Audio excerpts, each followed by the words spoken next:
तालियां बजती रहनी। टोपी से अतिथि सत्कार के लिए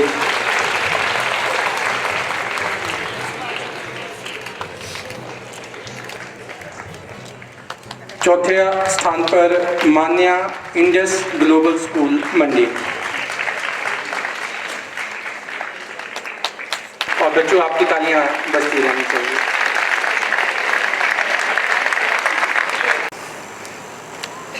प्रधानमंत्री जी ने जिस विषय को सिलेक्ट किया है, परीक्षा पे चर्चा, परीक्षा पे चर्चा को एक माध्यम बनाया है, लेकिन देश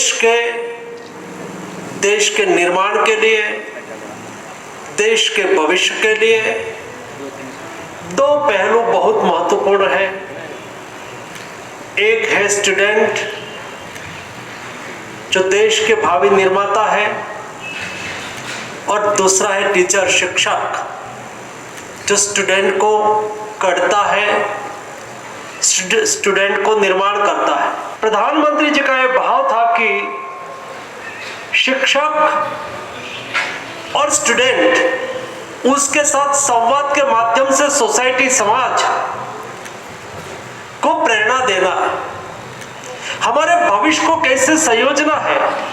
आज मेंटल हेल्थ एक इश्यू है, पहले ये मेंटल हेल्थ हमारे देश में इश्यू नहीं था।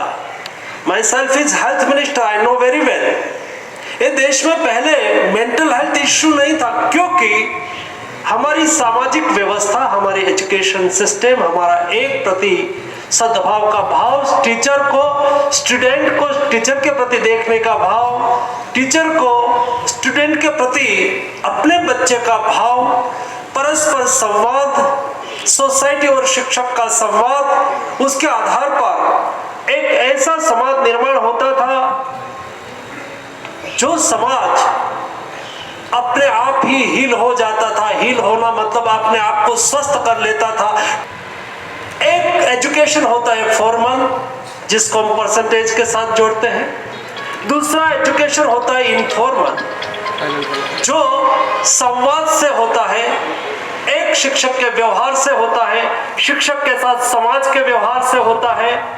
इनफॉर्मल एजुकेशन बच्चे को अपने परिवार से सबसे ज्यादा मिलता है। पहले अपने परिवार से, बाद में स्कूल से फॉर्मल एजुकेशन। क्या हम इनफॉर्मल एजुकेशन के आधार पर हमारी न्यू जनरेशन को तैयार कर सकते हैं?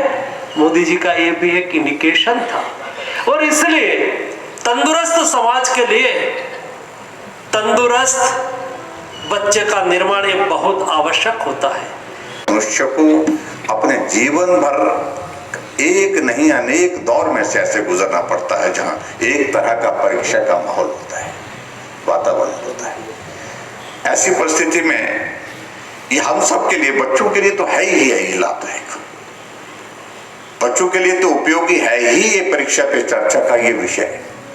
लेकिन मैं समझता हूँ ये समस्त वर्ग के लिए, सारे वर्गों के लिए, समाज के लिए बहुत महत्वपूर्ण है, क्योंकि आखिरकार हम सबको ऐसे अलग अलग दौर में से गुजरना होता है। और जिस प्रकार से आदरणीय प्रधानमंत्री जी ने आपके समक्ष जो है प्रश्नों का उत्तर दिया है, एक एक बात को लेकर के, जो जिस प्रकार से हमको अपने इस परीक्षा के इस माहौल से, इस तनाव से अपने बच्चों को किस प्रकार से बचाना है, ये पेरेंट्स के लिए एक बहुत बड़ा एक गाइडिंग फोर्स के रूप में कह सकता हूँ, एक मार्गदर्शक के रूप में उन्होंने काम किया है। और बच्चों को किस प्रकार से परीक्षा के दौर में अपने आप को मजबूत रखना है और सारी परिस्थितियों का सामना करने के लिए सहजता से काम करना है। तनाव में रह करके आदमी आगे नहीं बढ़ सकता है।